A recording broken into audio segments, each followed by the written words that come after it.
If you think standing on one arm is only for elite athletes and gymnasts and something you could never learn, well, then let me prove you wrong. Because in this video I'll guide you through a clear, in-depth path from being afraid of going upside down to building real strength, confidence and control.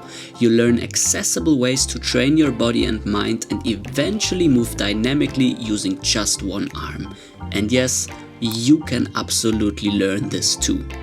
If we take a look at the end goal, the one-arm cartwheel, we can see that not only our wrists but also the muscles surrounding the shoulder blade need some work. So let's start with a little bit of a wrist warm-up. The great thing is our wrists don't need too much. We can simply start on the floor with some very basic circles. About a minute of that in order to increase blood flow. Afterwards, go for some shakes, and this is something you can always do in between.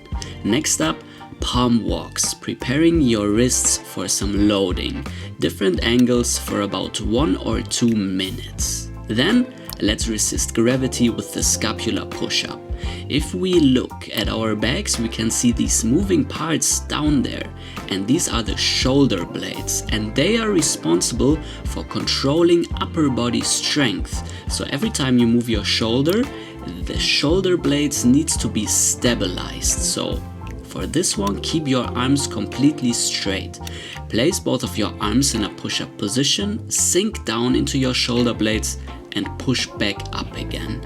Keeping your arms completely straight, this will really force the strength in your scapula, as we call them. If this is too easy, you can try to lean back and forth in order to create just a little bit more loading.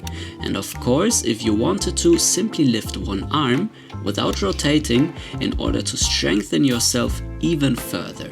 Being strong in these ones will definitely give you an advantage in learning the one-arm cartwheel later on. As a benchmark, try to hit 10 repetitions in 3 sets with both arms. Hold one arm position for 30 seconds in 2 sets and try to get 7 repetitions on either side. Before learning anything else, let's try to get comfortable being upside down.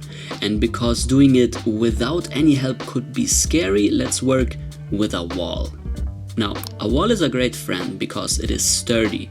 You can really lean into it and fully trust it. It won't break, you can fall, and it will catch you.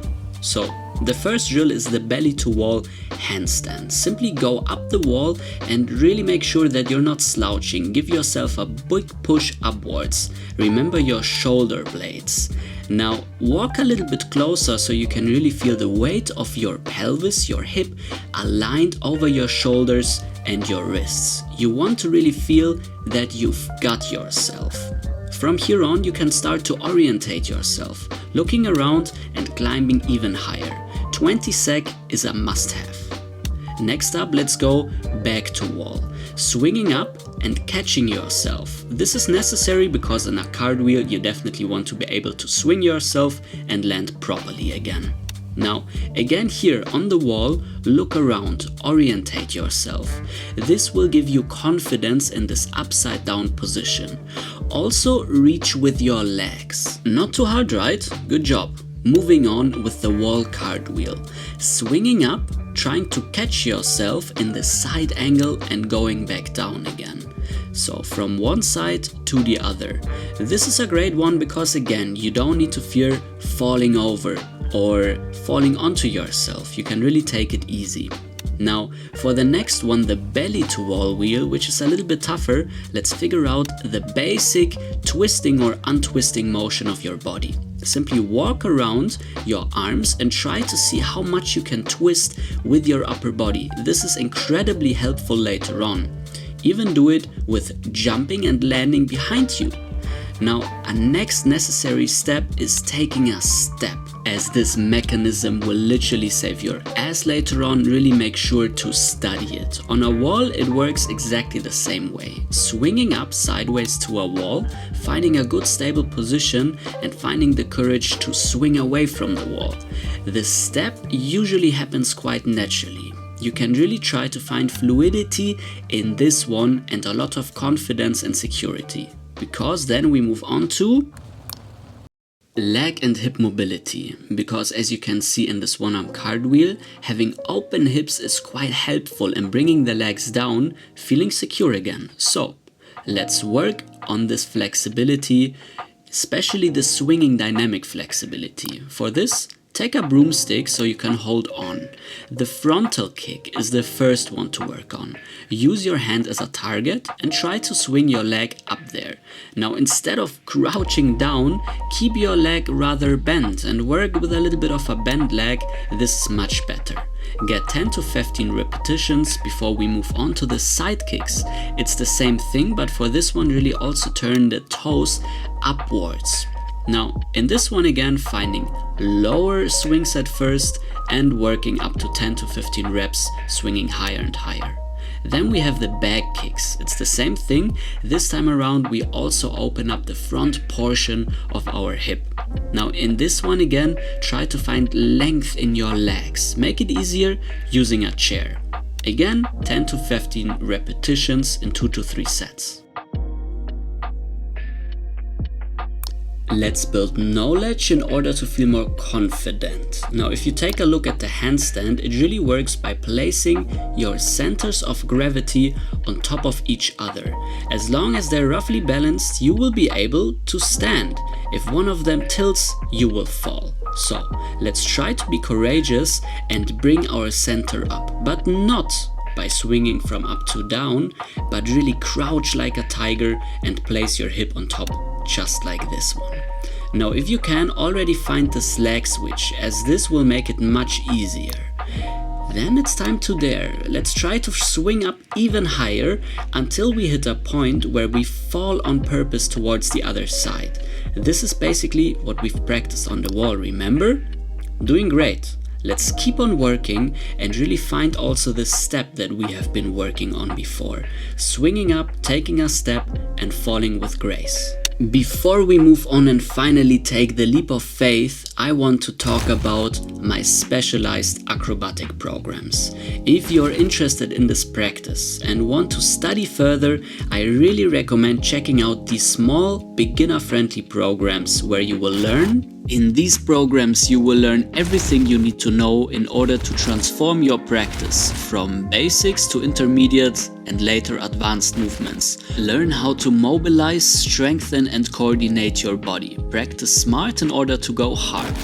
Everything is of course presented in a high quality PDF, video breakdowns, example practice templates included. Hundreds of students have already enjoyed my programs, so be one of them. Dive into acrobatics, free flow movement and enjoy what your body has to offer. Let's be courageous and go from the inversions to cartwheels. For these ones, let's try to curve the thing that we have tried before, swinging up, but the arms are placed in a diagonal manner, because then if you add the leg switch, you already have something that resembles a cartwheel. Now swing horizontally to build nice momentum. This will also create a slow pathway for a cartwheel, much easier. If this is possible, why not try to swing just a little bit higher? But remember, this could take some time, so really dedicate the next 2 weeks to figuring out these ones. All in all, doing great. So, as soon as you feel comfortable doing these cartwheels, I have a next task for you. Let's try to float it. The floating wheel is really where your understanding of how to place your centers on top of each other comes to action. Again, pelvis over shoulder over wrists. If you can do a handstand, well, you might be better off, but still you can learn it. Try to make it as slow as you can. At this stage, you should feel ready to go to one arm slowly. But we need some more strength, so let's work with a chair on one arm walks. Shifting from side to side, making sure you bring most of your weight on top of your wrists. Intentional weight shifts and really make sure your hip is over your wrist. This will strengthen you quite a bit. A goal, 45 to 60 sec non-stop. And if this is okay, let's go back again to the belly to wall drill, shifting from side to side. And if you can manage, even going up to the tips of your fingers on one side. Now this could take some while, but if you feel ready, you can take it even a step further and try to lift slowly finger bit by bit until you balance completely on just one arm. Now this, holding it for about 15 seconds, should give you everything you need in order to slowly go for the dynamic one-arm cartwheel. Take your time though, this ain't too easy. Next up, try to take an extra step in your cartwheel. You will be surprised how easy it is after some time. Cartwheel, extra step. Again, this deliberate weight shift that we have worked on the wall is exactly what you need. If you just lift your leg or your arm and let go, you will fall. At first you need to shift to the other side, right? Now this is exactly what we have practiced on the wall before in all of these fingertip weight shifts. So let's try to apply it into a cartwheel. Swinging up, lifting an arm and swinging back down gracefully. Now that's cool, but how can we go further? Well, I've got an idea. Let's again take it low and horizontally like before in the cartwheels. The close arm supports and the legs simply take a slow jump around. Of course, push strongly with your arm to create a solid base. And again, use more momentum to make it just a little bit easier. If you then want to take it further, instead of taking the close, take the far arm, and the same movement, same principles apply here as well. Now, you decide simply which ones you like better. Then let's try to make it just a little bit higher. Again, works on the close and the far arm. For me, the close arm is just a little bit more easy. If all of this works, let's try to reach a little bit further with our supporting arm. Now this will force you to go for a longer cartwheel, making it also just a little bit slower. So let's try to float it again. Now in this one there is a principle that is quite important to know. Your legs are basically anchors. So you will swing them up and directly swing them down again with a lot of intention. Take a look. This is not an anchor. You will simply fall. But this is an anchor, bringing your leg down on purpose. No anchor falling versus anchor slowly and controlled. So in all of your one-arm cartwheels, really try to find these floating anchor-like sensations. As soon as the one-arm cartwheel has gotten from impossible to possible, let's play with some variations. What I love to do is simply again finding these weight shifts, going from one arm to the other, slowing down time and finding small redirections. All cool, but now what's next? Of course, the world of acrobatics is endless. You can learn arches, swirls and so much more. The options from here are really endless. This was just the tip of the iceberg. I hope that in the future you will be able to study much more and really dive into this beautiful practice that is acrobatics. Well, here you go.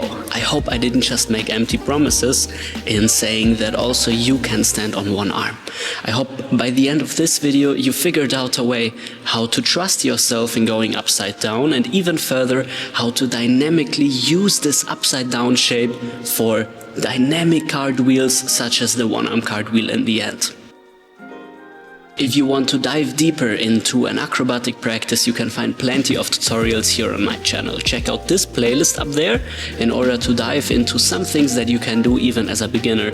And if you need more guidance, feel free to check out my online programs. That's it for this one. If you liked it, please give it a thumbs up, subscribe to the channel and let me know in the comment section what you would like to see next. Ciao, ciao.